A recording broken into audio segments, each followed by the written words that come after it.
Good day everyone. Now I will going to discuss the marketing and customer analytics under topic 5 of business analytics in decision making. Marketing and customer analytics ay about sa pagkuha, pag-analyze at pag-interpret ng data tungkol sa customer. Ginagamit ito para mas maintindihan ang customer behavior, malaman kung ano ang gusto nila at kung paano sila nagde-decide bumili. So, sa pamamagitan ng analytics, natutulungan ang mga businesses na mas mapaganda ang marketing strategies tulad ng pag-target sa tamang audience. Mas maging effective ang promotions at campaigns.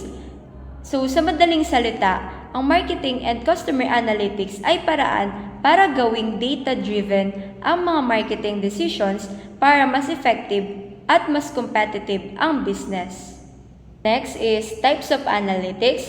First, decision analytics. It means gumagawa ito ng visual models like charts, dashboards, graphs na tumutulong sa users para makita ang patterns para mas maging malinaw ang reasoning at mas informed ang decision. Second is predictive analytics. Para ito sa pag-estimate kung ano ang posibleng mangyari based sa past data tulad ng forecasting sales o pag-predict ng risk. Third is descriptive analytics. Ito naman yung nag-explain sa mga questions like for example, what happened para mas maintindihan ang trends at customer behavior.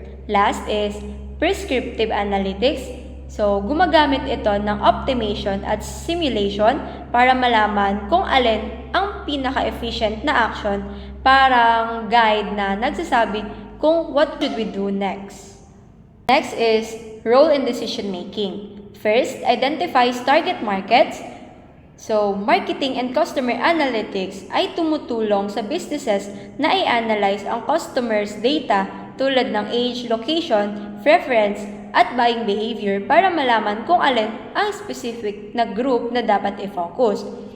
Next is predict customers' needs and behavior. So, gamit ang predictive models at trend analysis, nakikita ng companies ang patterns sa behavior ng customers tulad ng kung anong products ang binibili, kailan sila bumibili, at bakit pinipili ang certain brands. Next is improves marketing ROI. So, pinapakita ng analytics kung aling campaigns, channels, o strategies ang may pinakamataas na return. Ito ay nakatutulong para mas ma-optimize ang marketing speed at mas maging epektibo ang investments. Last is support strategic planning. So, nagbibigay ang analytics na solid na evidence para gawing gabay sa malalaking business decisions tulad ng market entry, product launch, competition strategy, at resource allocation. So, sa pamamagitan ng pagsusuri ng trends, risk, and opportunities, mas nagiging accurate ang data-driven and long-term planning na nakakabawas sa uncertainty. Next is the key techniques for marketing and customers analytics. So, first is the segmentation.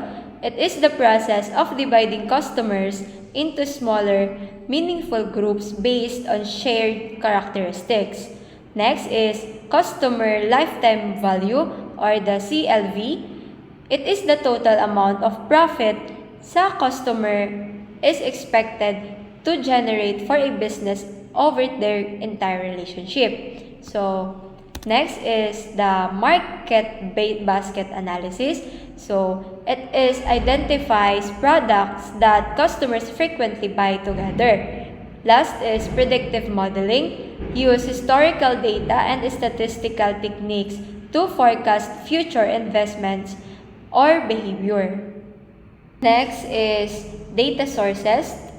First is CRM system. So, ito yung nagko-collect ng customer data tulad ng profile, purchase history, at communication records. So, tinutulungan nito ang businesses na mas maintindihan ang customer behavior at mag-offer ng personalized na services. Next is websites analytics. So, ito yung nagpapakita kung ilan ang bumibisita sa sites, anong page ang tinitignan, at anong actions ang ginagawa ng users. So, dahil dito, mas madaling ma-identify ng companies ang websites issues at ma-improve ang online marketing strategies nila. Third is social media metrics.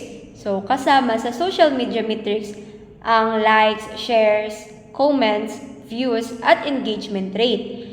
Sa pag-analyze nito, nalalaman ng businesses kung anong content ang mas gusto ng audience at gaano ka-effective ang social media strategy nila. So, fourth is sales transaction. So, dito naman, ang sales data ay nagpapakita kung anong product ang mabenta, customers' buying patterns, at seasonal trends. So, mahalaga ito para ma-forecast ang demand, ma-manage ang inventory, at masukat ang business performance. Last is customer feedback. Ito naman ay nagbibigay ng insights kung satisfied ba ang mga customers at kung saan may kailangan pang improve ang businesses or ang isang company. Next slide is important metrics. So, customer retention rate. Kapag mataas ang retention rate, ibig sabihin satisfied at loyal ang customers. Mahalaga ito dahil mas mura mag-keep ng existing customer kaysa maghanap ng bago. Kaya nasusukat dito ang loyalty at long-term profitability. Second, conversion rate. Pinapakita ng conversion rate kung gaano ka-epektibo ang isang website or marketing campaign. Kapag maraming visitor pero kaunti ang nagko-convert, may kailangang ayusin tulad ng design, pricing, or messaging. Third, customer acquisition cost or the CAC. Kasama sa CAC ang gastos sa marketing, ads, promos at sales para makakuha ng bagong customers. Mas mababa ang CAC, mas efficient ang business. At kadalasan itong kinukumpara sa CLV para makita kung sulit ang gastos. Fourth, Net Promoter Score or the NPS. Sa NPS naman, nire-rate ang ng customer ang brand mula 0 to 10 para malaman kung promoter ba sila o detractors. Kapag mataas ang NPS, ibig sabihin trusted ang brand at mataas ang chance na i-recommend ito sa customers.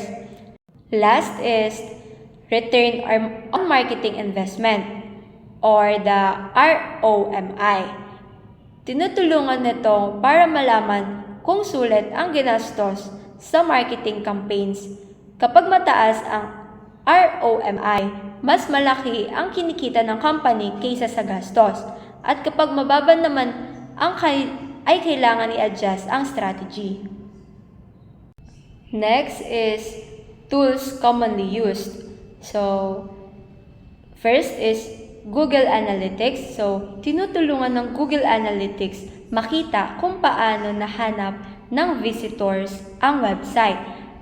Anong page ang binubuksan nila at kung nako-complete sila ng actions tulad ng purchases o sign-ups. Ginagamit ito ng businesses para mas maintindihan ang customer behavior at masukat ang success ng digital marketing. Next is the W or power. So, dito, ginagawang malinaw at madaling intindihin ng W at Power BI ang complex data gamit ang visual insight. So, nakatutulong ito sa pag-spot ng trends at paggawa ng better decisions kung saan mas advanced ang visual ng W at mas compatible naman sa Microsoft ecosystem ang Power BI. Third, CRM tools. Ito naman ay yung nag-i-store ng customers info, nagtatrack ng sales activities at nag-automate ng communications. Nakakatulong ito para mas maging personalized ang marketing at mas tumaas ang sales performance. Fourth is statistical tools. So, ito naman ginagamit ang R and Python para mag-analyze ng large dataset gumagawa ng predictive models at nagraran ng advanced analytics tulad ng machine learning. Mahalaga ito para makakuha ng mas malalim at actionable na insights para sa business. Last, marketing automation platform. Ang marketing automation tools ay nagpapadala ng personalized messages based sa customer's behavior tulad ng welcome emails or promo reminders.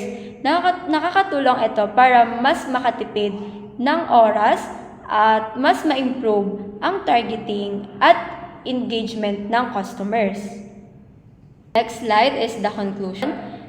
Marketing and customer analytics supports more accurate, efficient, and strategic decision-making by transforming raw data into actionable insights. That's all for my report. Thank you.